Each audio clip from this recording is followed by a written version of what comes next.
آگئی light light جان آن نال قسمت دا کوئی تعلق نہیں ہے. لائٹ آن جان نال قسمت دا تعلق نہیں. اعوذ باللہ من الشیطان الرجیم. بسم اللہ الرحمن الرحیم. الحمدللہ رب العالمین والصلاة والسلام علی اشرف الانبیاء والمرسلین ابی القاسم محمد المصطفیٰ وعلی آلہ الطیبین الطاہرین المعصومین. اما بعد فقد قال اللہ تبارک و تعالی فی کتابہ المجید والفرقان الحمید واصدق الصادقین وقولہ الحق. بسم اللہ الرحمن الرحیم. احسب الناس ان یترکوا ان یقولوا آمنا وهم لا یفتنون. صلوات پڑھیے بر محمد و اہل بیت محمد.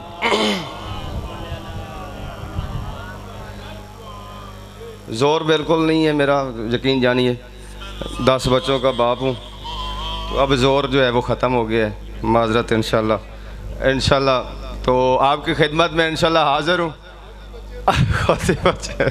خدمت میں حاضر ہوں انشاءاللہ.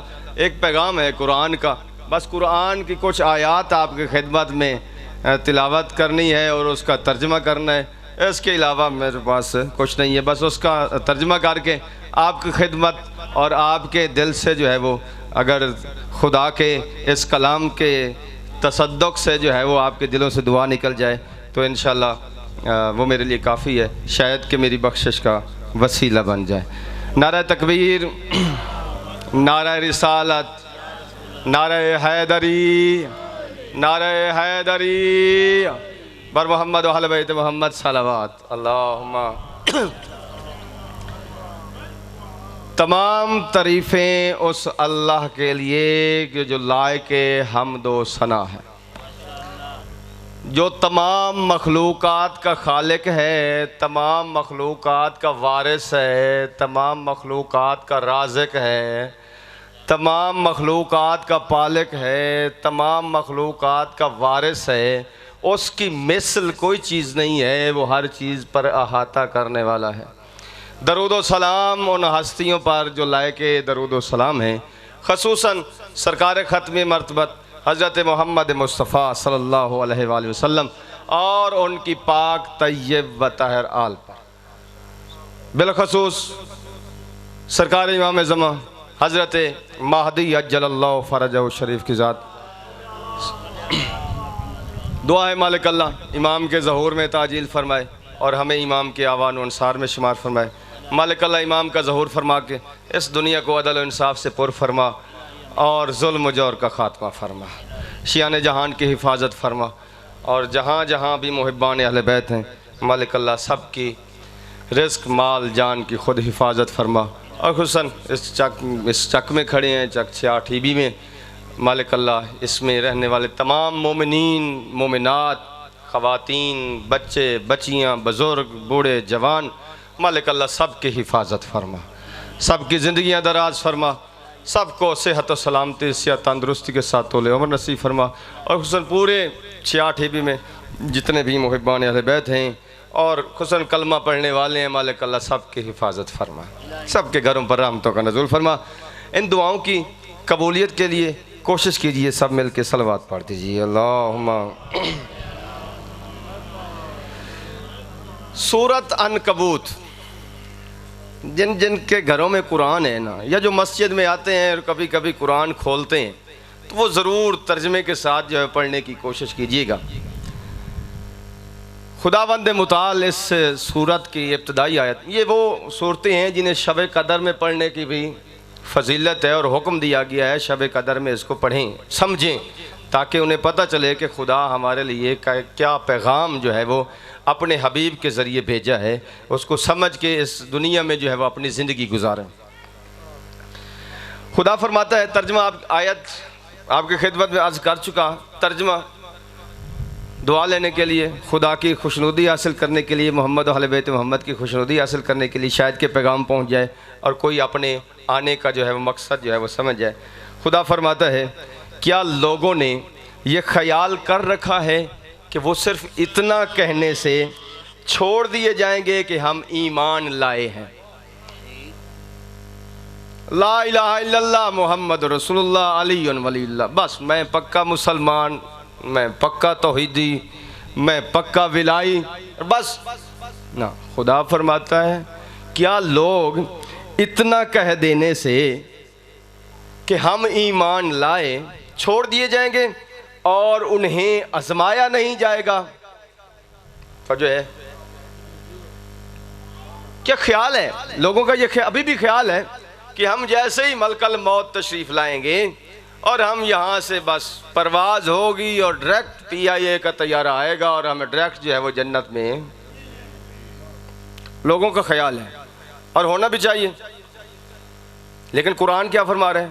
کیا لوگوں نے یہ خیال کر رکھا ہے کہ صرف اتنا کہہ دینے سے کہ ہم ایمان لائیں ان کو چھوڑ دیا جائے گا اور انہیں آزمایا نہیں جائے گا؟ اگلی آیت میں خداوند متعال ارشاد فرماتا ہے وَلَقَدْ فَتَنَّ الَّذِينَ مِن قَبْلِهِمْ فَلَيَعْلَمَنَّ اللَّهُ الَّذِينَ صَدَقُوا وَلَيَعْلَمَنَّ الْكَاذِبِينَ۔ تحقیق ہم ان سے جو پہلے لوگ ہیں گزرے ہیں ان کو بھی آزما چکے ہیں، ان کو بھی ہم نے آزمایا ہے۔ خدا فرما رہا ہے، خدا باقاعدہ ایک نس لگا رہا ہے کہ ہم نے پہلے جو لوگ گزر گئے ہیں ان سے، یعنی ہم سے جو ہم موجود ہیں اس وقت، ابھی آیات ہمارے اپنی طرف جو ہے موازنہ کریں، ہم سے جو پہلے لوگ گزر چکے ہیں اللہ نے ان کو بھی آزمایا ہے۔ اور ساتھ فرمایا کیونکہ وہ آزمانے کی وجہ کیا ہے، کیوں آزمانا چاہتا ہے خدا؟ ہم نے کلمہ پڑھا لا الہ الا اللہ محمد رسول اللہ علی ولی اللہ، ہم تو ماشاءاللہ مسلمان ہو گئے، توحید پرست ہو گئے، رسالت کے جو ہے وہ ہم پیروکار ہو گئے، ولایت کے پیروکار ہو گئے، اور ہم تو وقت کافی ہے۔ پھر ہمارے لیے آزمائش کیسی؟ آزمائش تو ان کے لیے ہونی چاہیے نا جو کلمہ ہی نہیں پڑھتے، کلمہ ہی جو نہیں پڑھتے، آزمائش تو ان کے لیے ہونی چاہیے، وہ جو ہے وہ دکھوں تکلیفوں میں مبتلا ہونے چاہیے۔ یہ جو اللہ کو مان رہے ہیں، رسالت کو مان رہے ہیں، ولایت کو مان رہے ہیں، یہ کیوں دکھوں اور تکلیفوں میں موجود ہیں؟ یہ کیوں آزمائش میں ہیں؟ جبکہ دیکھا جائے تو کافر جو ہے ماشاءاللہ بڑے پرسکون ہیں، ان کی زندگی بڑی ٹھاٹ باٹ کے ساتھ گزر رہی ہے، وہ پوری دنیا پہ جو حکمرانی بھی کر رہے ہیں، جن کو دل چاہتا ہے وہ کاٹ دیتے ہیں، جن کو دل چاہتا ہے وہ آباد کر دیتے ہیں، جن کو دل چاہتا ہے آپس میں لڑا دیتے ہیں، جن کو دل چاہتا ہے آپس کی صلح کر دیتے ہیں۔ یہ سارے معاملات ہم نے تو کلمہ پڑھا ہوا ہے، آخر ہمیں کیوں آزمایا جائے گا؟ جبکہ خدا قرآن میں فرما رہا ہے کہ فقط ایمان لانا کافی نہیں ہے، بلکہ تمہاری آزمائش بھی کی جائے گی۔ فقط لا الہ الا اللہ محمد رسول اللہ علی ولی اللہ یہ بخشش کے لیے کافی نہیں ہے، بلکہ آزمائش بھی کی جائے گی۔ کیوں آزمائش کی گئی؟ ہمیں خدا کیوں آزمانا چاہتا ہے اور ہم سے پہلے والوں لوگوں کو کیوں آزمایا گیا ہے؟ آخر کیا وجہ ہے؟ خدا نے اس کی وجہ بھی بتائی ہے۔ خدا فرما رہا ہے کیوں اس لیے کہ خدا کو ہر حال میں یہ واضح کرنا ہے کہ سچے کون ہیں اور جھوٹے۔ خدا کو خطیب اعظم جناب قبلہ علامہ صدائف علی مقدسی صاحب تشریف لا چکے ہیں۔ انشاءاللہ میں بس دو تین آیتیں آپ کی خدمت میں مزید جو ہے عرض کروں گا۔ مزید آگے ہاں جی دو ہی کر لوں، تیسری تو نہ جاؤں، میں نے پتہ ہے جی قرآن ہے نا بر محمد والے بیت محمد صلوات اللہم صلی۔ کیوں آزمانا ہے؟ کیونکہ اللہ کو ہر حال میں یہ واضح کرنا ہے کہ تم میں سچے کون ہیں، اور یہ بھی واضح کرنا ہے کہ تم میں جھوٹے کون ہیں۔ یہ تو نہیں ہو سکتا نا کہ دودھ وچ پانی ملان والا بھی جنت وچ گیا کھڑا ہے تے خالص دودھ بیچن والا بھی جنت وچ گیا کھڑا ہے؟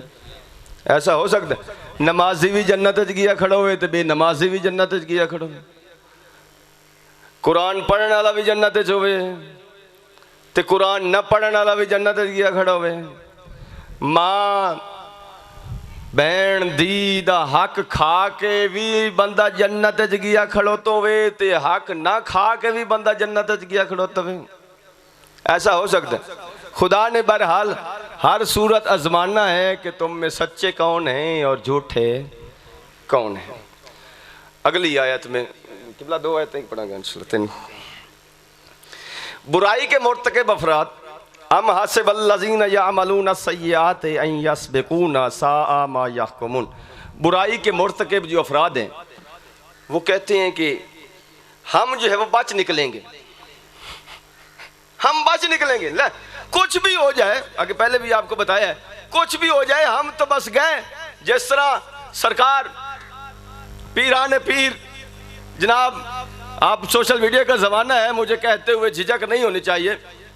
غوث پاک کے حوالے سے آپ دیکھیں کہ ان کا جو مرید جو ہے وہ جب قبر میں گیا تو اس نے کہا کہ میں غوث پاک کا دھوبی ہوں، اور فرشتے جو بھاگ گئے. ایسی صورتحال نہیں ہے، ایسا کچھ نہیں ہے. قرآن اس چیز کی مخالفت کرتا ہے، بلکہ قرآن فرما رہا ہے کہ برائی کے مرتکب افراد یہ خیال کرتے ہیں کہ ہم بچ نکلیں گے.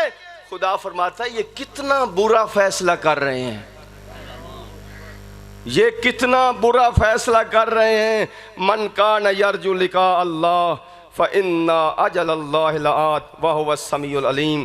جو اللہ کے حضور پہنچنے کی امید رکھتا ہے تو وہ باخبر رہے کہ اللہ کا مقرر کردہ وعدہ یقیناً آنے والا ہے، اور اللہ بڑا سننے والا اور جاننے والا بھی. تو جو ہے وَمَنْ جَاهَدَ فَإِنَّمَا يُجَاهِدُ لِنَفْسِهِ إِنَّ اللَّهَ لَغَنِيٌّ عَنِ الْعَالَمِينَ. اور جو شخص برائی کرتا ہے، جفا کشی کرتا ہے، تو وہ صرف اپنے لیے کرتا ہے. یقین جانیے، قبلہ عمران شمسی صاحب کی مثال دے دوں، میں اگر کوئی برائی کروں گا نا تو اس میں میرے بھائی وال شمسی صاحب نہیں ہوں گے. میں کسی کو خدا نخواستہ کوئی گالی دیتا ہوں نا تو وہ ذمہ دار میں خود ہوں. میرے اس عمل سے کسی اور نے کچھ نہیں لینا دینا، اس کا جواب میں خود دوں گا، کوئی اور دینے والا. میں نے اگر بیٹی کا، بہن کا، ماں کا کوئی حق کھایا ہے تو اس کا جواب مجھ سے لیا جائے گا، نہ کہ میرے دادے سے یا پردادے سے یا کسی اور.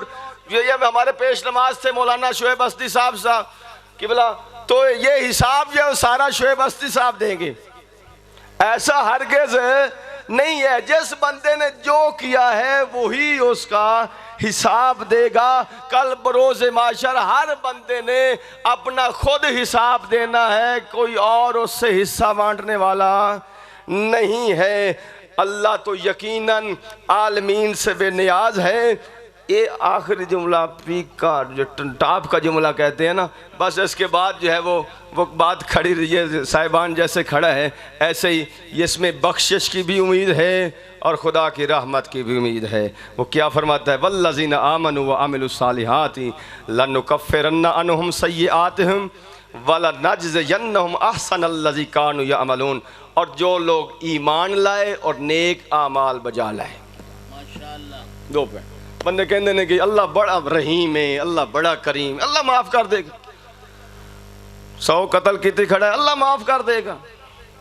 حق کھائی کھڑا ہے، اللہ معاف کر دے گا. اللہ رحمان ہے، رحیم ہے. وہ رحمان اور رحیم ہے تو شام تک برائیاں کر کر کے بندہ تھک جاتا ہے اور اس کی طرف سے رحمت ختم ہی نہیں ہوتی. منہ میں دانت نہیں ہے پھر بھی خدا کی نافرمانی کر رہا ہے، پھر بھی خدا اپنی رحمت جو ہے وسیع کر رہا ہے. اور اس سے بڑھ کر رحمت کیسی ہونی چاہیے؟ ایک ذمہ دار ہے، اگر اس کا نوکر تھوڑی دیر کے لیے نافرمانی کرے، بھلا دیکھتے ہیں کہ دوسرے دن وہ نوکری کرتا ہے یا نہیں کرتا. ٹھیک ہے، یہ سرکاری ملازمین 1-2 دن جو ہے وہ نافرمانی کریں، لگ جائے گا پتہ کہ کیسا ہوتا ہے. خدا فرماتا ہے جو لوگ ایمان لائیں اور نیک اعمال بجا لائے، ہم ان سے ان کی برائیوں کو ضرور دور کر دیں گے. توجہ ہے، یعنی ایمان لائیں ساتھ میں نیک عمل بھی کیے. ایمان اور عمل دونوں، ایمان کے بغیر عمل قبول نہیں ہے اور عمل کے بغیر ایمان قبول نہیں ہے. ایمان بھی لائے اور نیک اعمال بھی بجا لائے تو جو غلطیاں کوتاہیاں کوئی ہو جاتی تھیں، خدا فرماتا ہے ہم ان سے ان کی برائیوں کو ضرور دور کر دیں گے. یہی اس کی رحمت ہے. اور خدا فرماتا ہے انہیں ان کے بہترین اعمال کا صلہ ضرور دیا جائے گا. میرے بھائیوں، میرے بزرگوں، بات میری ختم، اور ختم یہ ہے کہ آخر ہر بندہ اپنا گھر دیکھے اور اپنے بزرگوں کو یاد کرے. جب وہ نہیں رہے ہیں تو ہم نے بھی نہیں رہنا ہے. ہمارے پاس محمد و اہل بیت محمد علیہ الصلوۃ والسلام جیسی شخصیات کا بہت بڑا وسیلہ ہے.